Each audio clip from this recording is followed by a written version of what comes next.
Welcome to our channel my Telugu talks. పాము ముంగీస నిజంగా భద్రశత్రువులా? వీటి శత్రుత్వానికి కారణం ఏంటి? పాము కాటేసిన ముంగీస ఎందుకు చావదు? ఇటువంటి ఎన్నో సందేహాలను మనం ఈ వీడియోలో చర్చించుకుందాం. మనం పాత సినిమాలలో చూసి ఉంటాం, పాము ముంగీస మధ్య పోరాట సన్నివేశాలు చాలా ఆసక్తికరంగా చిత్రీకరించబడతాయి.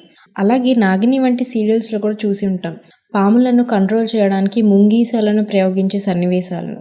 వీటి మధ్య శత్రుత్వానికి కారణం ప్రకృతి ధర్మమే. ఒక జీవికి ఆకలి వేస్తే ఇంకో జీవి చావాల్సిందే. ఈ రెండు జాతులు ఒకదానికొకటి ఆహారం. ప్రకృతే ముంగీస పాము రెండింటినీ శత్రువులుగా సృష్టించింది. ముంగీస ఆహారంలో పాములు ముఖ్యమైన పాత్ర పోషిస్తాయి.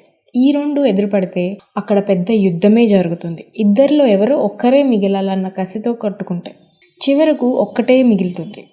అందువల్ల పాములు కనిపిస్తే వాటిని చంపి తినేందుకు ముంగీసాలు ప్రయత్నిస్తాయి. అలాగే పాములు కూడా చిన్న చిన్న ముంగీసాలను చంపి తింటాయి. ప్రధానంగా నాగపాములు వీటిని ఆహారంగా తీసుకుంటాయి. పాములు కనిపిస్తే ఇవి తమ పిల్లలను తింటాయేమోనని ముంగీసాలు కూడా దాడి చేస్తాయి. ఇలా వీటి మధ్య కొట్లాట జరుగుతుంది. ప్రపంచంలోనే అత్యంత విషపూరితమైన పాము కింగ్ కోబ్రా కూడా ఈ ముంగీసాలకు బలైపోతుంది. పాముతో జరిగే పోరాటంలో చాలాసార్లు ముంగీసాదే పైచేయి అవుతుంది, కొన్నిసార్లు పాములది పైచేయి అవుతుంది. ముంగీస పాముకి మధ్య జరిగే పోరులో 80% ముంగీసాలే గెలుస్తుంది. దానికి ముఖ్యమైన కారణం పాము కంటే ముంగీస చురుకుగా వేగంగా కదులుతూ పాము యొక్క పళ్ళ ఘాట్లకు వీలైనంత వరకు దొరకకుండా తప్పించుకుంటూ అవి పాము తల వెనుక భాగంలో దాడి చేస్తుంది.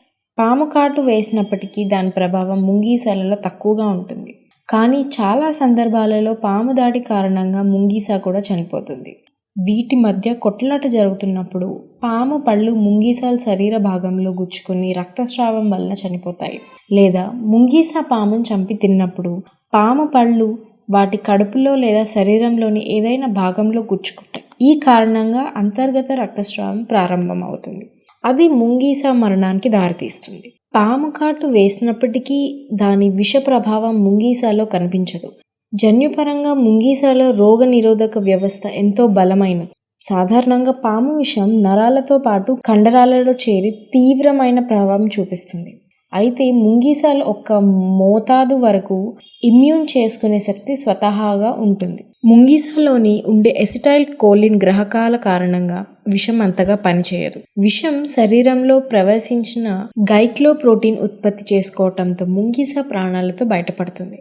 ఒకవేళ అధిక మోతాదులో పాము విషం ముంగీస శరీరంలోకి వెళ్తే మాత్రం ఇమ్యూనిటీ కూడా ఏం చేయలేదు. అలాంటి సమయాల్లో ముంగీసాలు కూడా చనిపోతాయి. ఎక్కువగా ముంగీసాలను సింహాలు, చిరుతపులులు మరియు ఆఫ్రికన్ అడవి కుక్కలు చంపుకు తింటాయి. అలాగే గద్దలాంటి వేటాడే పక్షులు ముంగీసాలను మరియు పాములను కూడా వేటాడి మరీ చంపుకు తింటాయి. ముంగీసాలు మానవుల పట్ల దూకుడు ఉండవు. వాటి వలన మనుషులకు ఎటువంటి ప్రమాదం ఉండదు.